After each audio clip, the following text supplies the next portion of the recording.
Mais c'est une chanson intitulée La Croix. Et en fait, moi, je l'avais écrite il y a longtemps. À l'époque, moi, je sors des églises du Christ dites traditionnelles. Donc c'était tout a cappella, quoi. Les chants, c'est toujours que les voix, pas d'instruments, on était plutôt contre. On avait l'impression qu'on n'avait pas le droit d'ajouter des trucs, et si les premiers chrétiens dans les catacombes chantaient sans piano et guitare, ben, on ne pouvait pas en ajouter. Et puis c'est devenu un truc de doctrine, une tradition assez bien ancrée. Et puis bon, après des réflexions, quand j'étais dans l'église à Atlanta, on a décidé qu'en fait, c'est une tradition, quoi. Je préfère, bon c'est bien, mais c'est pas essentiel, quoi.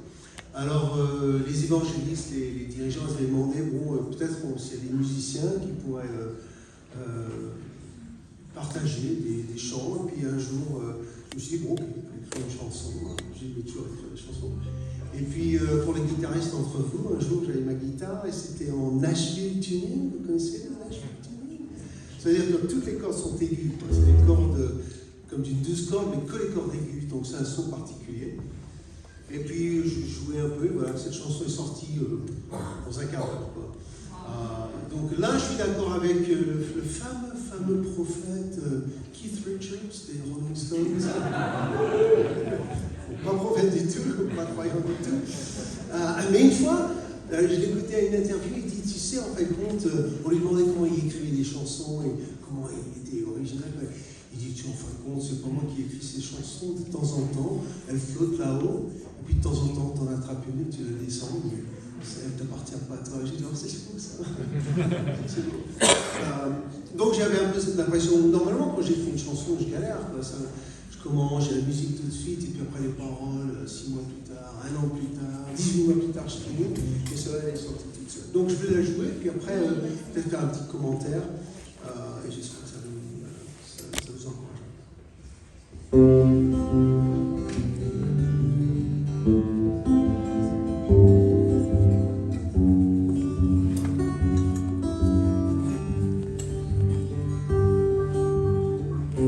You just can't wait any longer, wasted too much time all along the way.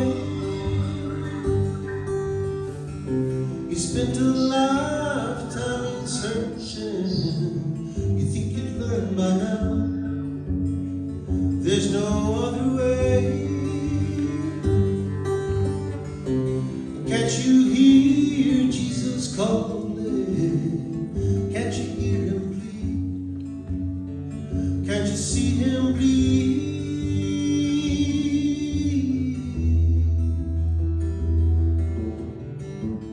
Oh, the cross, it moves me. Oh, the blood, it washes me. And I wish you knew. Oh, I wish you knew. He spent a lifetime in serving, healing one by one, dying day by day. And when he met his darkest hour, and the Father wept, he did it all for you.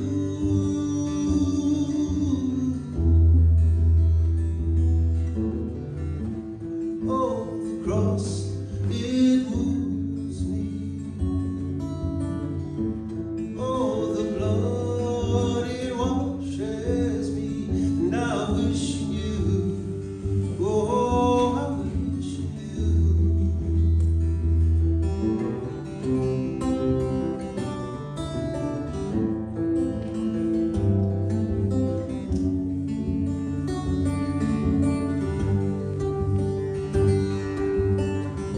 You just can't wait any longer. You wasted too much time. There's no other way.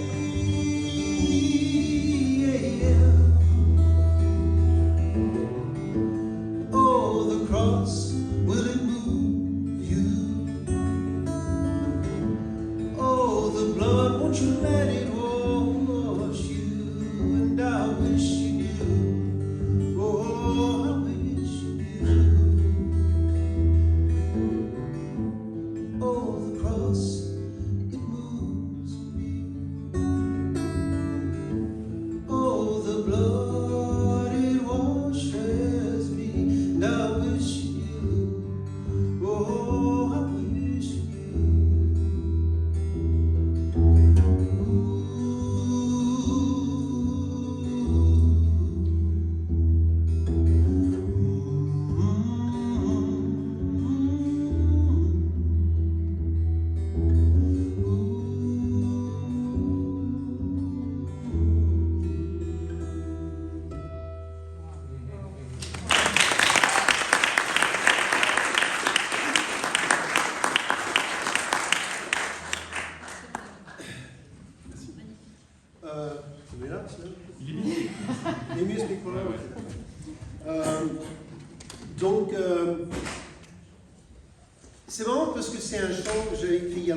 Mais en fait, ça fait un bout de temps, je la chantais plus, hein, ça fait des années que je chantais plus.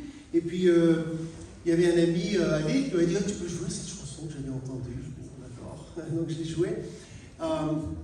Mais dans les paroles, bon, il n'y a peut-être pas une traduction. Je vous l'ai lu.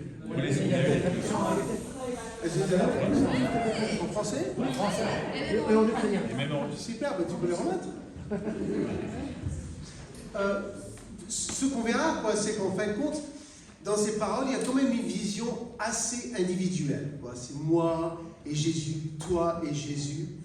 Parce qu'en fin de compte, je l'ai écrit à un moment où moi j'étais vraiment convaincu, que la chose essentielle c'était d'avoir une réalisation de mes péchés à moi, et puis une reconnaissance personnelle que Jésus, par son sacrifice, par sa mort, m'accordait le pardon de mes péchés, et que bien sûr mon rôle en tant que disciple c'était d'aller évangéliser, d'aller dire aux autres que toi aussi tu peux avoir tes péchés pardonnés.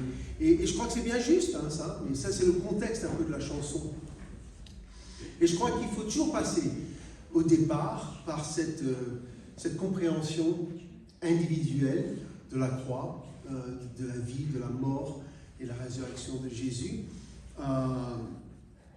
Dans Luc 15, chapitre 1, verset 7, on voit la parabole de la brebis égarée, la brebis perdue, et Jésus dit que le berger va abandonner, va laisser pas abandonner, mais laisser les 99 pour aller chercher celle qui est perdue.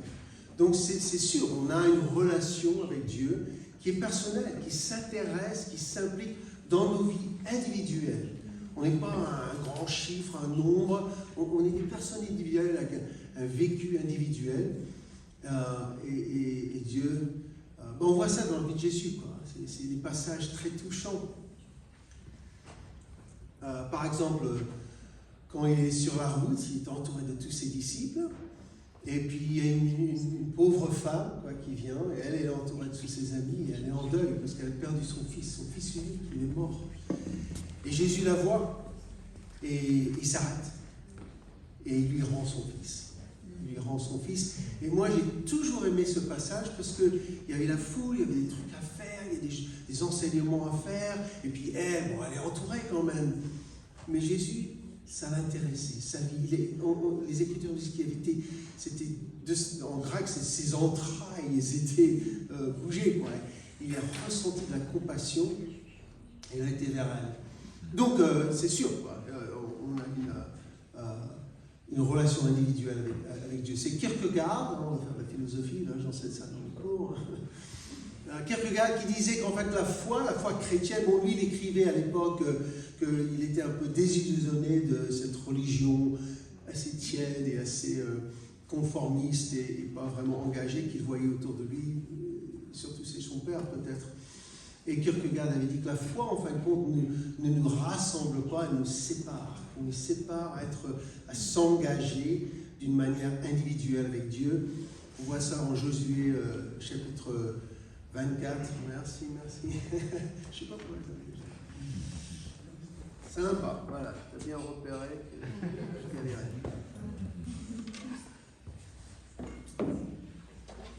Donc Josué, on peut le lire,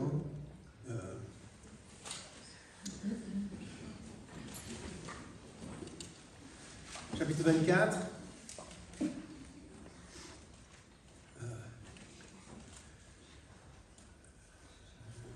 vais trouver le verset que je cherche. Peut-être que je le regarde à l'avance. Ok. Verset 14. Maintenant, craignez l'Éternel et servez-le avec intégrité et fidélité.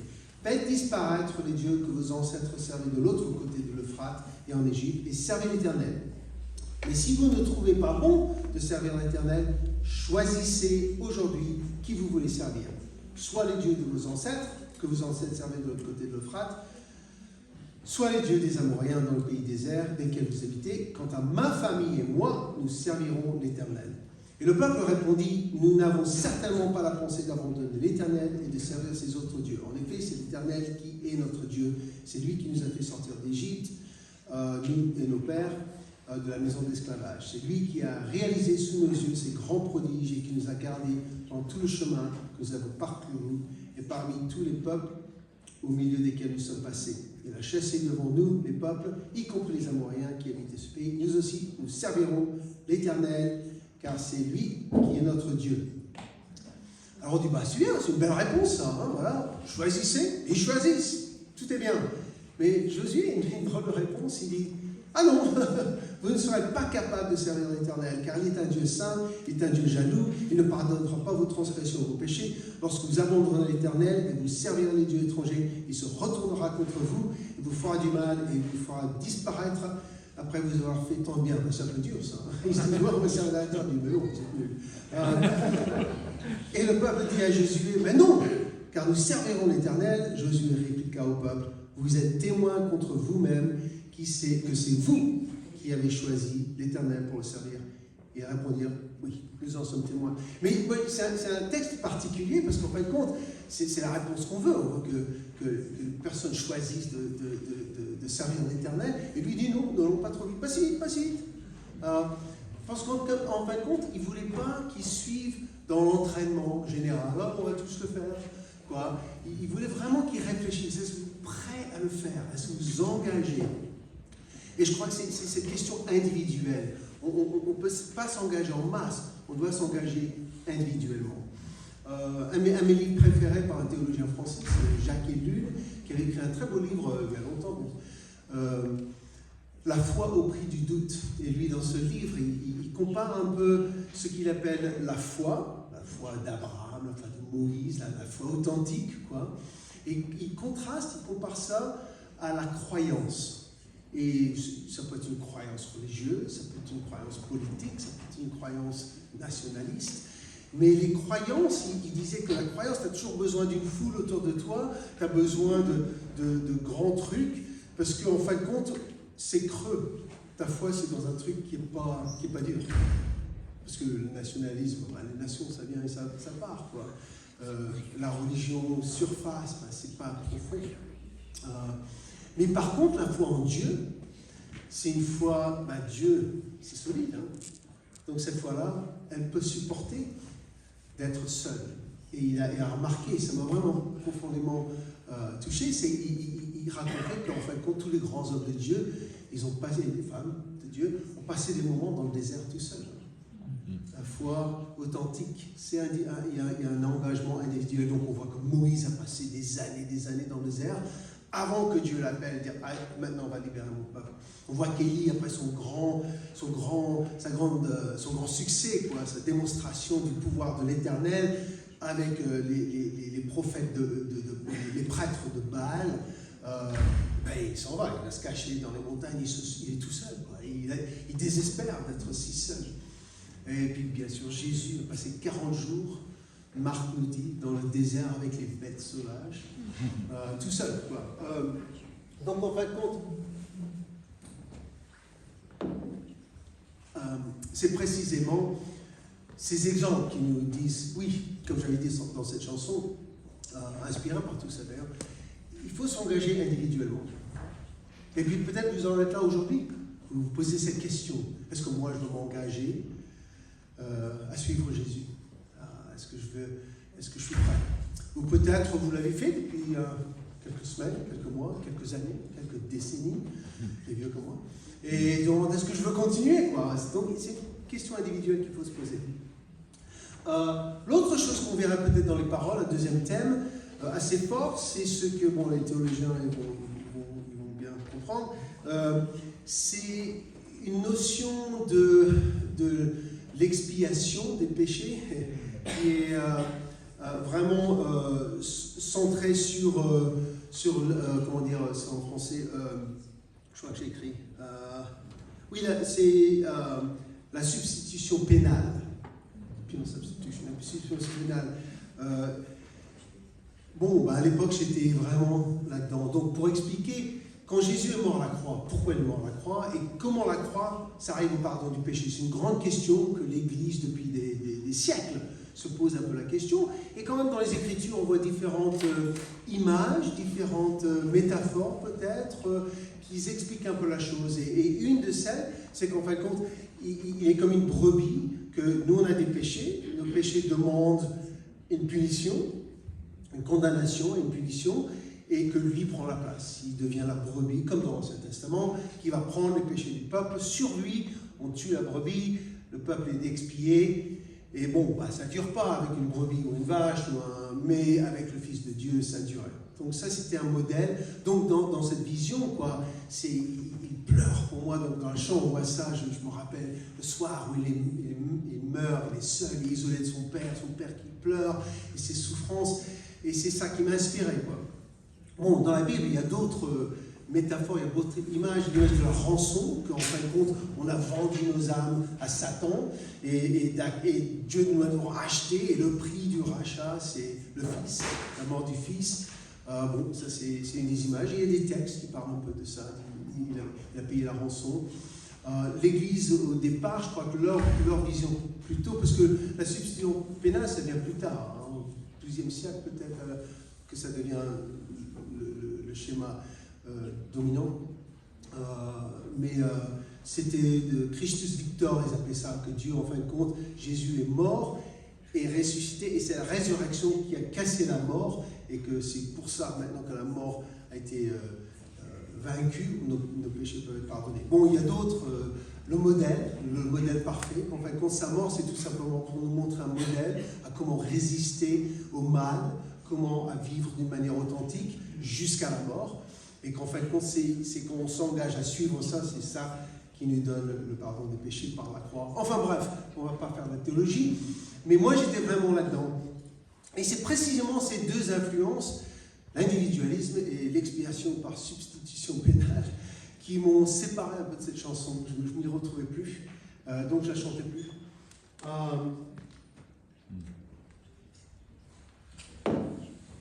Et c'est parce qu'en fin de compte, il y avait des questions qui me venaient. Donc une des questions qui revient à la substitution pénale, je vais être honnête ici, hein. Je me dis, mais quand même, j'ai des péchés, je le sais. Mais est-ce que mes péchés à moi méritent la mort? Pas ni si nul que ça. Hein. Pas tuer quelqu'un, moi. C'est un peu de convoitise, un peu de paresse, un peu d'égoïsme, un peu de fierté. Ouais, c'est pas un grand drame, hein. On va pas me tuer pour ça quand même. Et puis en plus de ça, c'est pas seulement me tuer que je mérite la mort, mais je mérite la séparation de Dieu pour toute l'éternité. Oh, c'est dur ça. Hein. Et puis après, puis l'enfer en plus. N'importe quoi. Non, c'était ma réaction. Je dis, mais non, je connais les Écritures, je sais que c'est vrai, mais ça me paraît pas juste ça. Comment est-ce que mes péchés qui sont... Ouais, c'est des péchés, quoi. Mais vraiment, ça mérite la mort, donc Jésus doit mourir, parce que moi, je suis tellement pécheur. Bon, bah oui, dans le texte, c'est l'idée que Dieu est tellement saint, il ne peut pas avoir une partie de... il ne peut pas être avec le péché. Mais quand même, c'est une question que j'avais. Et puis, la deuxième chose qui me troublait, en fin de compte, et ça c'est après une vingtaine, trentaine d'années peut-être d'être chrétien, c'était le collectif. Le collectif. Bon, la communion fraternelle entre chrétiens, c'est une des plus belles choses qu'on peut avoir. Enfin, moi, je suis persuadé. Mais c'est aussi l'agonie parfois. L'agonie, ça souffre, on souffre parfois. Et parfois, ensemble, on fait des trucs pas très bien. Si on regarde l'histoire de l'Église, on est passé par l'Inquisition. La Réforme, vous êtes suisse, hein? La Réforme. Bon, c'était un renouvellement spirituel, mais quand même, quelqu'un est hérétique, on va le brûler vif. T'es hérétique, on va t'écorcher vif. C'est des trucs assez brutal, tu vois. Et puis tu as les guerres de religion entre les catholiques et les protestants et les anabaptistes et ces protestants-là et ces protestants-là. Et d'ailleurs, il y avait un Français qui habitait à Genève à l'époque de la Réforme, que moi j'ai lu pour la première fois cette année, il y a quelques mois, Sébastien Castellion. Vous connaissez? On ne connaît pas. C'est marrant, c'était un réformé qui dit, mais arrêtez un peu. C'est vrai qu'il faut revenir à la doctrine correcte, c'est vrai qu'il faut prendre les Écritures au sérieux. On ne va pas commencer à se tuer là-dessus. Donc lui, il a vraiment eu des lettres, des conflits avec Calvin, et c'est Calvin qui a gagné, bien sûr. Parce qu'on a même personne. Mais Sébastien, il appelait à la tolérance. Il disait quand vous tuez un homme, en fin de compte, vous n'éliminez pas une hérésie, vous tuez un homme. Pur et simple, c'est un meurtre. Donc c'est intéressant quoi, de voir ça. Enfin, bon, je suis un peu à côté là. Mais c'est-à-dire que moi je regarde ça, je dis ouais, c'est quand même moche. Hein. Puis bon, au présent, presque toutes les églises vivent des scandales, hein, que ce soit la pédophilie, les abus sexuels, des scandales. Et tu dis, mais comment ça se fait que individuellement on s'engage dans la foi, mais au collectif on fait vraiment des bêtises. Hein. Moi, cet été, j'ai enseigné un cours, 2 cours de psycho en Allemagne. Donc j'amène des étudiants américains à Leipzig, en Allemagne, et puis bon, on fait des petits voyages à Berlin, Weimar, Wittenberg. Et j'enseigne un cours sur la psychologie sociale, psychologie des groupes, et sur la psychologie des idéologies. Donc bon, à Leipzig, c'est parfait, quoi. T'as le nazisme du Troisième Reich, t'as le communisme de l'époque. Donc on étudie, et c'est vrai qu'il faut constater que beaucoup des églises protestantes, parce que l'Allemagne est plutôt protestante, mais ils étaient d'accord avec Hitler, hein, avec le nazisme. Presque toutes les églises sont conformées à ça. Bon, il y en a des exceptions, bien sûr, des exceptions comme Dietrich Bonhoeffer, enfin d'autres. Mais quand même, c'est ahurissant, on suit le Christ, mais on va rentrer dans ce truc de dingue. C'est surprenant.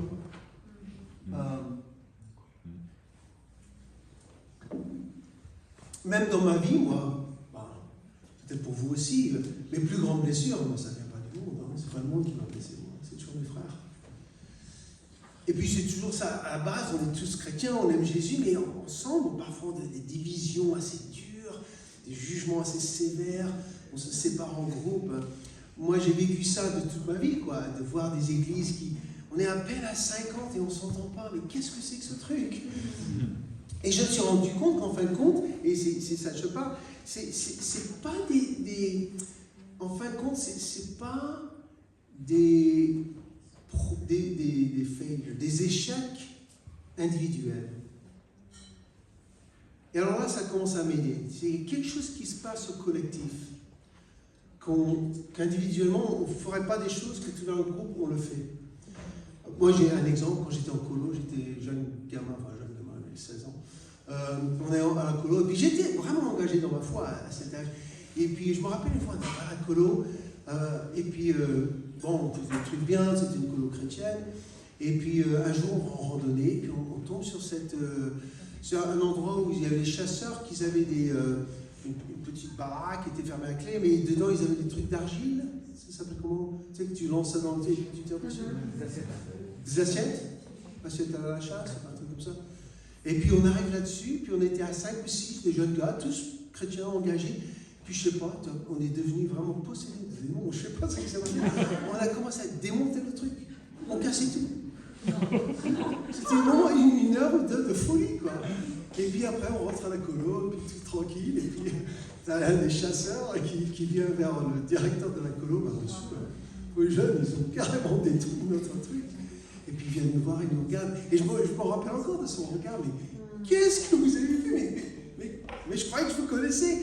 Et c'est vrai que moi, à l'intérieur, j'étais, même aujourd'hui, 50 ans plus tard, je me dis, mais qu'est-ce que c'était que ce truc? J'en sais rien. C'est de la folie collective. J'aurais jamais fait ça tout seul, hein. Et ben Richard, et mon frère Richard, et Patrick, et Denis, on n'aurait pas fait ça tout seul, mais ensemble, on a carrément débloqué. Enfin voilà.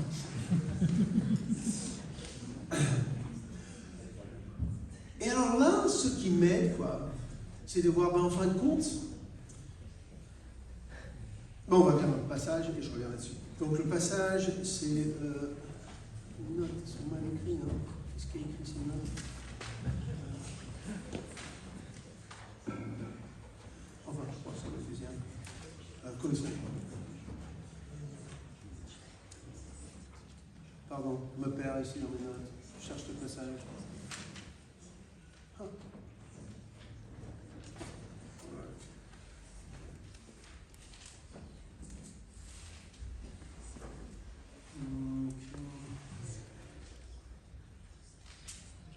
Je suis désolé, je me perds un peu. Voilà. Colossiens 2, verset 13. Vous qui étiez morts en raison de vos fautes et de l'incirconcision de votre corps, il vous a rendu la vie avec lui. Il nous a pardonné toutes nos fautes. Il a effacé l'acte rédigé contre nous, qui nous condamnait par ses prescriptions, et il l'a annulé en le clouant à la croix. Il a ainsi dépouillé ou exposé les dominations et les autorités et les a données publiquement en spectacle en triomphant d'elles par la croix. Et ce passage m'a beaucoup aidé, c'est cette idée. Parce que moi, dans mon passé, on ne parlait pas souvent des autorités, des dominations, des pouvoirs, des puissances, quoi. Les principalités, on dit parfois. On ne parlait pas souvent de ça, on parlait toujours de l'individu. Mais en fin de compte, il y a quelque chose qui se passe, c'est-à-dire nos péchés individuels, quand ils se rassemblent, il y a quelque chose comme une caractéristique, une propriété émergente qui devient encore plus grande. Donc, si on pense, donc, au lieu de commencer avec mes péchés, ils méritent la punition, il faut que quelqu'un meure, c'est à moi de mourir, Jésus meurt pour moi, il faut aller à l'envers, il faut commencer à la croix. Jésus est mort sur la croix, c'est un fait. Même l'histoire nous dit ça. Pourquoi il est mort? Qui l'a tué? C'est la religion. C'était les prêtres, le grand prêtre. C'est la religion juive, mais c'était la religion correcte. C'était la vraie religion. Ils croyaient dans le Dieu d'Israël, le Dieu d'Isaac et d'Abraham. Mais par contre, ils ont tué Jésus. C'était l'État romain, Pilate. Ils ont tué Jésus. Et c'était la loi humaine, la loi religieuse qu'on avait à l'époque, et la loi romaine. Et puis la loi romaine, c'était une des choses les plus importantes que les Romains avaient apportées au monde, la Pax Romana. Ils apportaient leur loi, cette loi vraiment bien réfléchie. Et bien sûr, c'était le peuple, un peuple très inconstant. Un peuple qu'il y a 2-3 semaines, ils sont là, Hosanna, Hosanna, ouais, super, un repas avec des poissons et des pains, et puis tu sais, tous les miracles, et puis ils louent le Seigneur, et puis 3 semaines plus tard, 2 semaines plus tard, ils sont crucifie-le. C'est donc, mais qu'est-ce qui se passe, quoi? Et c'est ça, c'est ces pouvoirs, ces principautés dont parlent les Écritures. C'est qu'en fin de compte, il n'y a pas que les individus. Les trucs qui nous organisent au social, en groupe, c'est des trucs plus grands que nous. Et maintenant, si on repart à la croix, quelles sont les personnes, les personnages qui étaient là au moment de la mort de Jésus? Il y avait Pilate. C'est quoi son grand péché à Pilate? Lâcheté. Là, il était lâche. Mais c'est très humain d'être lâche. C'est un petit péché. Il savait que Jésus était innocent. Il ne voulait pas avoir un grand brouhaha. Ok, vous allez crucifier. Mais je m'en lave les mains. Donc il était lâche. Qui d'autre était à la croix? Il y avait Pierre. Ouais, c'est très bien. Merci. Il y avait Pierre. C'est quoi son péché à Pierre? Au niveau de la croix. La peur. Je ne le connais pas, ce Jésus. Laissez-moi tranquille. Je vous dis, je ne le connais pas. Il a même juré. Il avait peur. Il a peur de mourir. C'est très humain, ça. Est-ce que ça mérite la mort éternelle? Puis il y avait aussi Judas. C'est quoi son péché, Judas? La cupidité. On nous dit, un des évangélistes nous dit qu'il avait l'habitude de prendre un peu de la monnaie, du sac des apôtres. Donc, il y a une autre des écrits qui disent que peut-être qu'en fait Judas était vraiment un croyant que le Messie allait rétablir l'État d'Israël en puissance et qui cherchait à forcer la main de Jésus. Ouais, moi je vais aider un peu les choses, et puis là il va se montrer dans tout son pouvoir. Bon, peut-être pas. Mais ce que je veux dire, c'est que c'est des hommes comme nous, dont les péchés sont plutôt petits. Mais ensemble, ces tout petits péchés, ça crée ce truc qu'on a tué le Fils de Dieu, le Fils parfait, le seul homme qui a jamais vécu une vie parfaite. La religion, une religion authentique, l'État le plus absolu, les lois humaines et même le peuple l'ont tué. Mais il n'y a aucune personne qui, individuellement, leur péché aurait tué Jésus. Alors là, ça m'a aidé à dire, ah oui, d'accord. Donc, de ce côté-là, mon péché, soit je vais vers Jésus, ou je vais vers la crucifixion de Jésus. Et c'est vrai que mon péché, avec ton péché, cette propriété émergente, ben voilà, on est exposé quoi, par la croix, on est vraiment à côté des choses. Donc là, j'ai accepté mieux que, ah oui, alors pour ça, un peuple rebelle, on a besoin d'un Seigneur.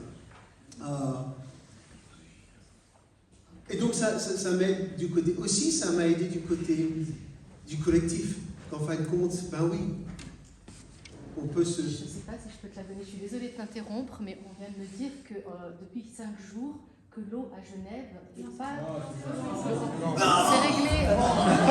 Je ne sais pas, je suis un peu embêtée, là je viens d'apprendre ça, désolée. Bah, C'est réglé. Il y a un médecin là-bas, je suis là avec tout le monde.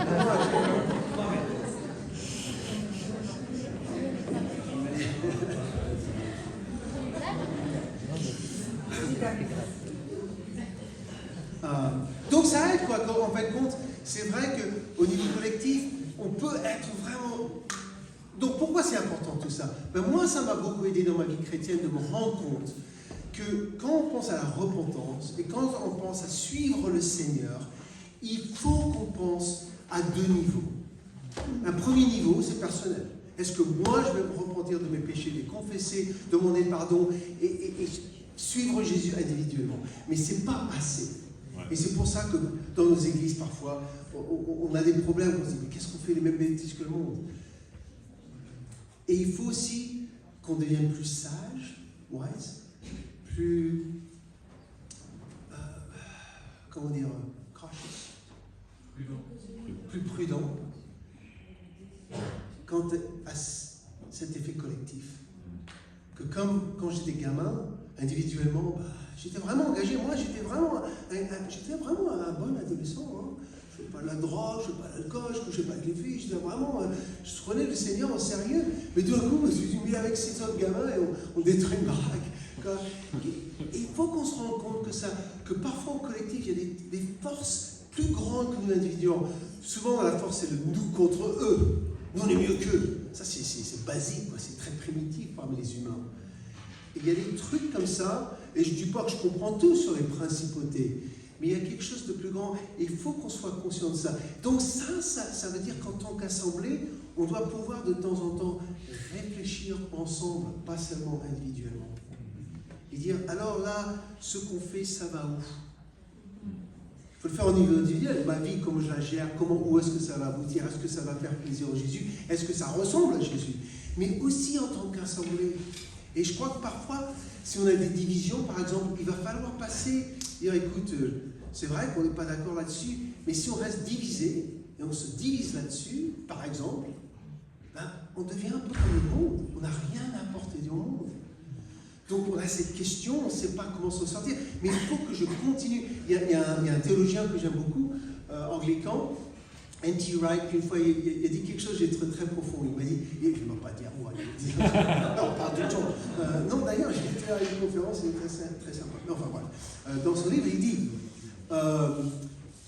je suis persuadé, je suis confiant que la doctrine chrétienne peut être debated, peut être débattue et doit être débattue.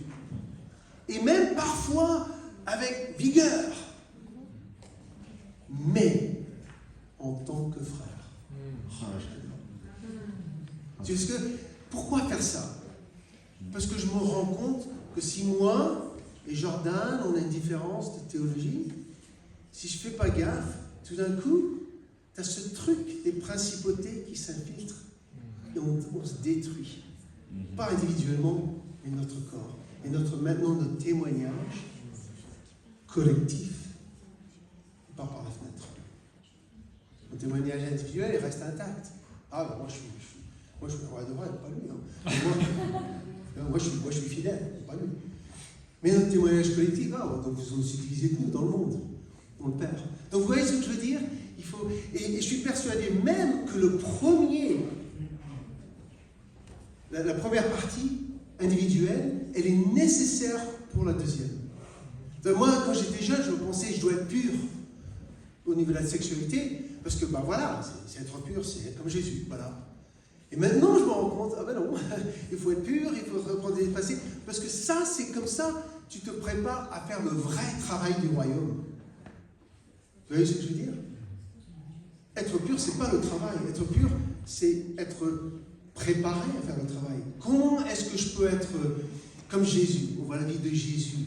Jésus est dans le ministère, les prostituées qui viennent vers lui, des gens qui souffrent, et lui, il les traite comme des sœurs, il est guéri, parce qu'il n'est pas coincé par la convoitise, par exemple. Donc le but, c'était de servir, de les amener au Seigneur, d'avoir... donc je veux nous ramener à cette idée de c'est quoi la vie chrétienne? Après sa croix et sa résurrection, Jésus, on nous dit en acte, il parlait du royaume de Dieu. Moi, je préfère le règne de Dieu. Le royaume, ça fait, tu es dans le royaume, tu n'es pas dans le royaume, un royaume, ça fait un endroit. Mais le règne de Dieu, tu appartiens au règne de Dieu. C'est-à-dire, tu te soumets, tu t'engages dans le règne. C'est son règne. On va finir avec quelques passages en Luc 11.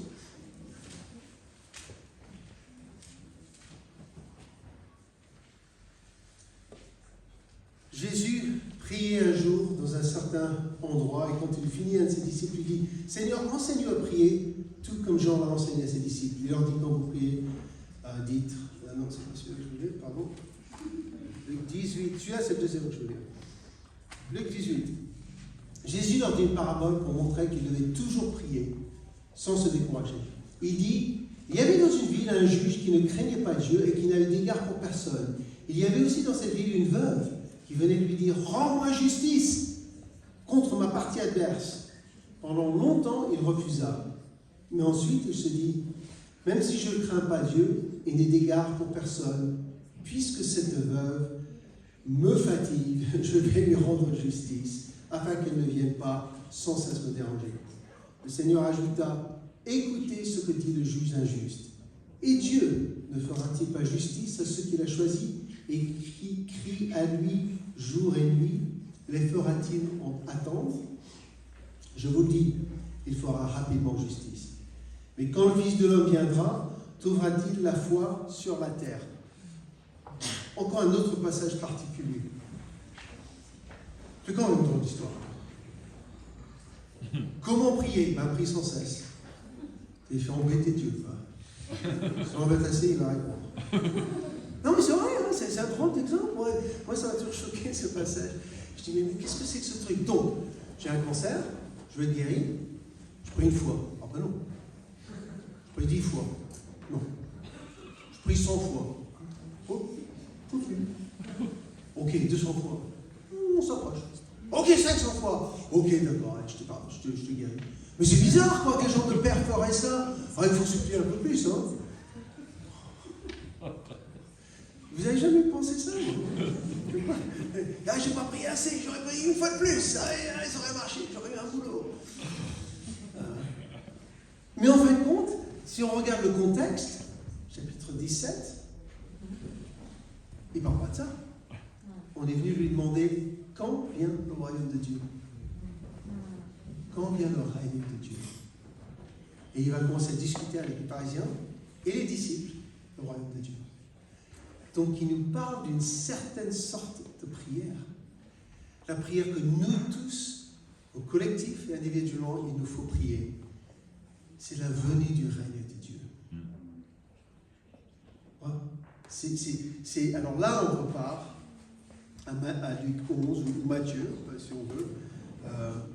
Ouais, peut-être Matthieu, c'est mieux. Ah, c'est mieux. C'est tous bien, hein?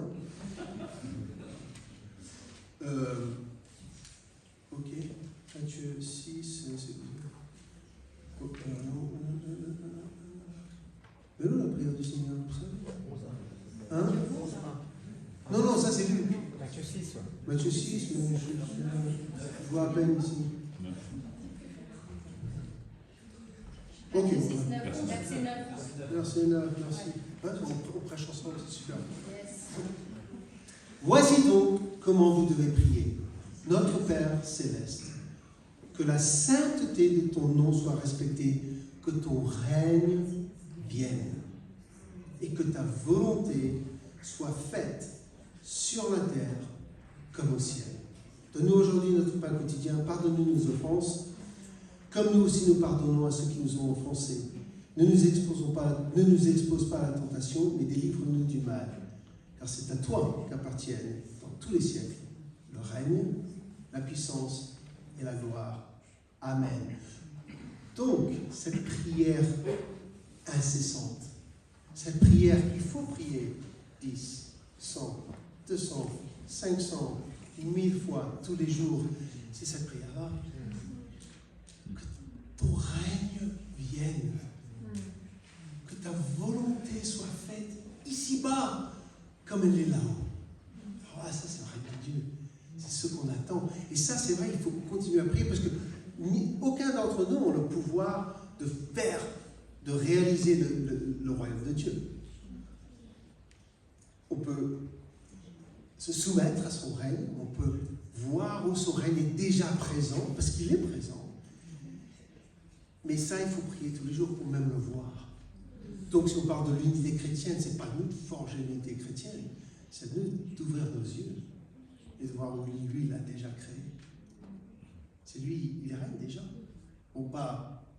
C'est le début de son règne. Ce n'est pas le règne accompli, le règne final. Mais ça commence ici. Et il faut prier tous les jours pour ce règne.